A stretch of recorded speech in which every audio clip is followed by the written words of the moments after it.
नमस्कार साथी, मैं रवि कुमार, आपका अपना यूट्यूब चैनल स्टूडेंट साथी में स्वागत है। हम लोग मध्यकालीन भारत में चर्चा कर रहे थे। मध्यकालीन इतिहास के सीरीज में हम लोग ने देखा था जो इस्लाम धर्म के उदय के साथ मोहम्मद बिन कासिम का भारत या सिंध पर आक्रमण, ठीक है। उसी के बाद हम लोग को चर्चा किए थे मोहम्मद गजनबी। उसके बाद मोहम्मद गौरी के बारे में पढ़ना है, ठीक है ना। तो हम लोग उसी सीरीज में देख लेते हैं। सबसे पहले देखे थे इस्लाम का उदय, उसके विस्तार, खलीफा, वो सब देखे थे। उसके बाद मोहम्मद बिन कासिम के समय भारत के सिंध प्रांत पे सबसे पहले सफल आक्रमण 712 ईस्वी में हुआ था। ध्यान रखिएगा, अगर पूछे जो भारत पे या सिंध पे भारत पे अरबों का असफल आक्रमण कब हुआ तो 711 कहना है। लेकिन जब सीधा आ जाए भारत पे पहला सफल आक्रमण तो 712 मोहम्मद बिन कासिम, ठीक है ना। उसी के देखिए वो क्या हुआ तो मोहम्मद बिन कासिम के समय में वो सिर्फ धन लूटना उसका महत्वाकांक्षी था। वो सिर्फ धन दौलत लूट के और फिर अपना बस थोड़ा सा साम्राज्य विस्तार करना चाहता था, धन दौलत लूटना चाहता था, इस्लाम धर्म का प्रचार प्रसार करना था। उसके बाद मोहम्मद गजनी का था धन दौलत के लूटना के साथ। पहले तो उसका मेन उद्देश्य था धन दौलत ही लूटना और मध्य एशिया में अपनी स्थिति को मजबूत करना, लेकिन धीरे धीरे उसका महत्वाकांक्षी भी बढ़ गया। उसके बाद वो अपना साम्राज्य विस्तार करना चाहता था, ठीक है ना। तो उसके बाद 1030 में काफ़ी धन दौलत लूट के 1030 में वो मर जाता। उसके बाद उसके उत्तराधिकारी उतना मजबूत नहीं रह पाता है, ठीक है ना। तो उसी क्रम में एक बार मोहम्मद गौरी, लेकिन उससे पहले जान लेते हैं उसके पीछे पूर्वज को, लेकिन जो इतना इम्पोर्टेंट नहीं है लेकिन फिर भी याद रखने के लिए उसको थोड़ा सा देख लेते हैं। मोहम्मद गजनवी के दो पुत्र थे, मसूद और मोहम्मद। तो मसूद और मोहम्मद दोनों भाई थे। तो उसमें अपने एरिया को लेकर झंझट युद्ध हुआ। तो मसूद जीत गया, तो उसको बंदी बना लिया, कहा जाता है आँख निकलवा लिया। तो मसूद के बेटे मौदूद के बेटे इजुद्दीन या कुतुबुद्दीन हसन, ध्यान रखिए कुतुबुद्दीन हसन के 6 पुत्र थे। तो 6 पुत्र में एक पुत्र सैफुद्दीन था।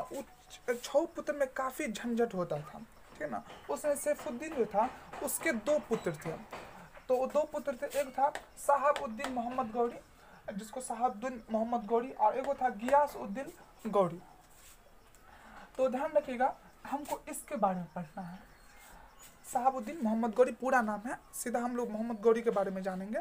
तो मोहम्मद गौरी के बारे में इस चैप्टर में आज हम लोग चर्चा करेंगे। मेन आपका यहाँ से क्वेश्चन आएंगे। ये सब बस ऐसे है जो ध्यान रखने के लिए, लेकिन उतना इम्पोर्टेंट नहीं है, बस यहाँ से ध्यान रखिएगा, ठीक है ना।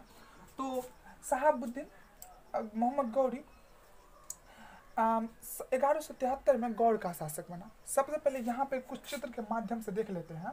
जो यहाँ गजनी है, जो बड़ा प्रदेश गजनी साम्राज्य, उसके अंतर्गत एक छोटा सा गौड़ शासक था, छोटा, जो सैफुद्दीन ने अथी को देखते हुए अपने को स्वतंत्र राज्य घोषित कर लिया। और उसके बेटे था 2, मोहम्मद गौरी और गियासुद्दीन गौरी। तो उस दोनों में क्या हुआ, थोड़ा सा मेल मिला बढ़िया था। तो वो क्या हुआ, दोनों भाई मिलकर गजनी पर आक्रमण कर दिया। तो गजनी जब विजित कर लिया तो अपने उसके भाई गजनी का साम्राज्य बन गया, गजनी का राजा, गजनी का सुल्तान, और वो बन गया मोहम्मद गौरी गौड़ का शासक। तो गौड़ का शासक कब बना, 1173 में। तो मोहम्मद गौरी गौड़ का शासक कितना में बना, 1173, ये ध्यान रखेंगे, गौड़ का शासक। लेकिन वो अपने भाई का साम्राज्य विस्तार करने के उद्देश्य से उन्होंने इधर भारत की ओर प्रवेश करना चाहा। थोड़ा सा 1-2 क्वेश्चन हम लोग पीछे वाला रिवाइज कर लेते हैं। अरबों का आक्रमण कब हुआ था, अरबों का आक्रमण 712 ईस्वी में, ठीक है ना। और ध्यान रखिएगा इसमें था तुर्क आक्रमण 972 से 977 के आसपास बीच में हुआ था, 972 से 977 के बीच में, ठीक है ना, प्रथम तुर्क आक्रमण। तो ये अरब आक्रमण और तुर्क आक्रमण समझ गए। उसके बाद देखिए ये गौरी का आक्रमण होता है, यहाँ पे मुल्तान है। तो इसने 2 वर्ष बाद, जब वो बैठा 73 में गद्दी पे, उसके 2 वर्ष बाद प्रथम आक्रमण भारत के मुल्तान प्रांत पे किया, जिसमें वो सफल रहा। तो उसका मनोबल और बढ़ गया, ठीक है ना। मुल्तान पे आक्रमण किया और वो उसमें सफल रहा। उसके बाद क्या किया, दूसरा आक्रमण, उसके बाद 1178 में ऐसे मुल्तान पे आक्रमण किया। मुल्तान से सिंध होते हुए गुजरात पे आक्रमण कर दिया। गुजरात पे पाटन जगह है, 1178 में कर दिया। देखिए इसके 75 में मुल्तान पे किया, उसके 3 साल बाद 73 में गद्दी पे बैठा, फिर 2 साल बाद क्या 75 में मुल्तान पे आक्रमण कर दिया, उसमें वो सफल रहा, उसका मनोबल और बढ़ा। उसके बाद क्या कर दिया, 3 साल बाद गुजरात पे आक्रमण कर दिया, ठीक है ना, उसमें वो पराजय हो गया। वहाँ पे चालुक्य वंश था उस समय, वहाँ का भीमद्वितीय जो था बहुत ही शक्तिशाली और रणनीति के साथ उसका सामना किया था, जिसके कारण वो सफल हो गया और उसको पराजय होने पड़ा मोहम्मद गौरी को। मोहम्मद गौरी द्वारा कुछ युद्ध है जो किसी भी एग्जाम में आ सकते हैं और सभी एग्जाम में लगभग आते ही हैं। यहाँ से देखिए तराइन का प्रथम युद्ध, ये बहुत ही इंपॉर्टेंट है। तराइन का प्रथम युद्ध 1191 में मोहम्मद गौरी और पृथ्वीराज चौहान के बीच हुआ था। ध्यान रखिएगा, पृथ्वीराज चौहान तृतीय, क्या ध्यान रखिएगा, पृथ्वीराज चौहान तृतीय के बीच, जिसमें पृथ्वीराज चौहान की विजय हुई थी। देखिए इससे पहले थोड़ा सा जानकारी जान लेते हैं। पृथ्वीराज चौहान मेनली था अजमेर का शासक। कहाँ का था, अजमेर का शासक, और वो दिल्ली का भी बना। कैसे बना, तो उनके नाना का शासन यहाँ था दिल्ली में, उस समय दिल्ली कहा जाता था। तो दिल्ली में किसका शासक था, पृथ्वीराज चौहान के नाना के शासक। तो उनके कोई उत्तराधिकारी नहीं थे, तो इसी कारण से वो ना इसे पृथ्वीराज चौहान को अपना उत्तराधिकारी मान लिया था। तो इस तरह वो पृथ्वीराज चौहान क्या हुआ, अजमेर का और साथ साथ दिल्ली का भी शासक हो गया, ठीक है ना। तो ये दिल्ली और अजमेर का दोनों का शासक हो गया। तो तराइन का प्रथम युद्ध मोहम्मद गौरी और पृथ्वीराज चौहान तृतीय के बीच हुआ था। ध्यान रखिए, कहीं कहीं पृथ्वीराज चौहान तृतीय माने ऑप्शन में रहेगा तो ही मारिएगा, नहीं तो यदि द्वितीय प्रथम ऐसा रहा तो तृतीय मारिएगा। अगर सीधा पृथ्वीराज चौहान है तो सीधा पृथ्वीराज चौहान ही में मारिएगा। तो पृथ्वीराज जिसमें विजय हुआ, पृथ्वीराज चौहान की विजय हुआ। उसके बाद वो 1 साल अपने फिर उसको वापस जाना पड़ा गौर, लेकिन फिर वो अपना शक्तिशाली बढ़ाकर, उस समय क्या हुआ, उसका दो सेनापति का मुलाकात हुआ, ठीक है ना। उसका नाम था कुतुबुद्दीन ऐबक और बख्तियार खिलजी। ध्यान रखिएगा, कुतुबुद्दीन ऐबक और बख्तियार खिलजी, ये 2 महत्वपूर्ण सेनापति, ताकतवर सेनापति के साथ वो पुनः आक्रमण 1 साल बाद 1192 में करता है। तराइन का प्रथम युद्ध होता है जिसमें गौरी विजय होता है, क्योंकि उस समय वो दिल्ली में पृथ्वीराज चौहान सोचता है जो थोड़ा सा हम जीत गए, उसका कोई बढ़िया सा ठोस कदम नहीं हो पाता आगे की रणनीति, लेकिन वो महत्वपूर्ण राजपूत शक्तिशाली माने राजा था, बहुत ही ताकतवर था। फिर भी लेकिन उसको विजय हो गया, उसको फिर कैद कर लिया। कहा जाता हर बुक में हर तरह का इतिहासकार लिखते हैं, कोई कहते हैं जो उसका आँख निकलवा लिया, फिर वही उसको मारा मोहम्मद गौरी को, ठीक है ना। फिर उसको 2 साल बाद चंदावर का युद्ध। देखिए यहाँ पे कन्नौज है, तो कन्नौज का शासक उस समय जयचंद्र था। कन्नौज का शासक कौन था, जयचंद्र। ध्यान रखिए, एक समय हम बोले थे जो गजनी का आक्रमण शाही वंश के विरुद्ध, यहाँ पंजाब का क्षेत्र है ना, पंजाब का सीमा और गजनी का सीमा मिलता था, तो गजनी सम्राट शाही वंश पे आक्रमण किया था। लेकिन उस समय ध्यान रखिएगा 1000 ईस्वी में, उस समय यहाँ पर जयपाल था, जयचंद्र नहीं, जयपाल, क्लियर होना चाहिए, जयचंद्र और जयपाल मिस्टेक नहीं, जयपाल था उस समय शाही वंश का शासक। 1200 में किया था, मैंने 1000 ईस्वी में गजनी ने आक्रमण किया था, फिर 1001 में भी किया था, उसके बाद जयपाल की आत्महत्या कर लिया था।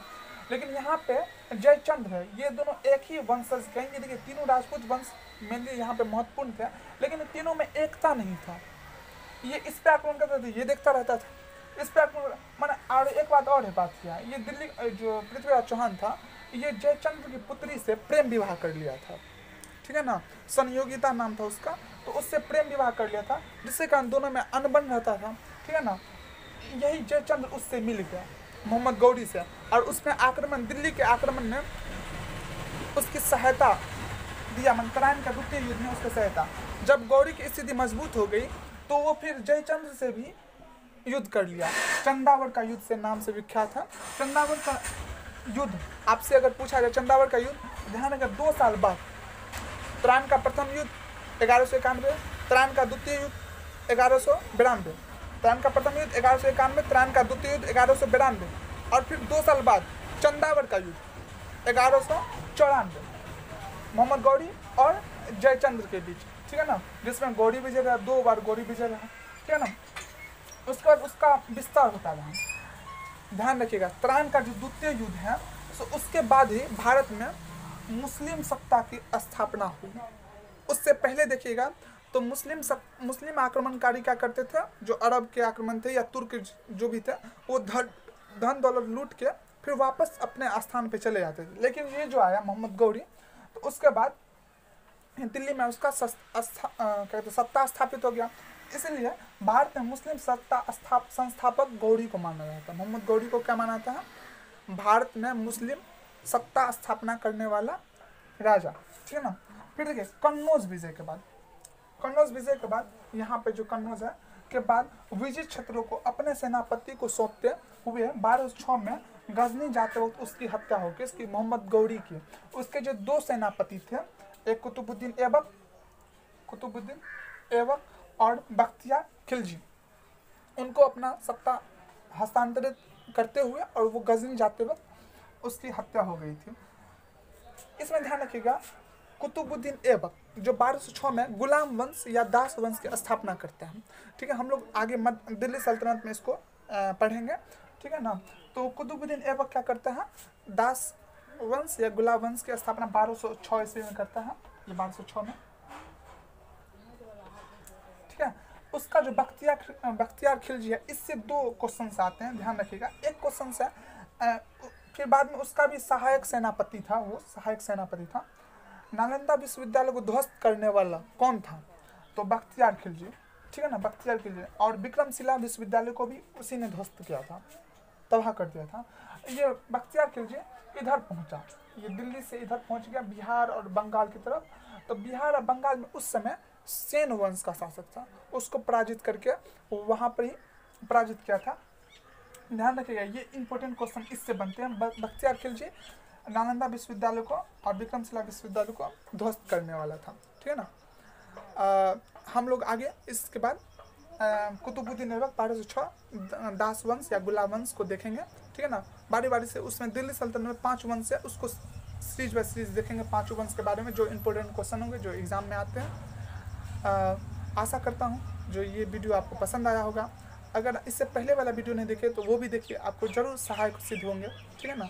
अगर ये वीडियो आपको अच्छा लगा हो तो लाइक, सब्सक्राइब एंड शेयर कर दीजिए। Thank you.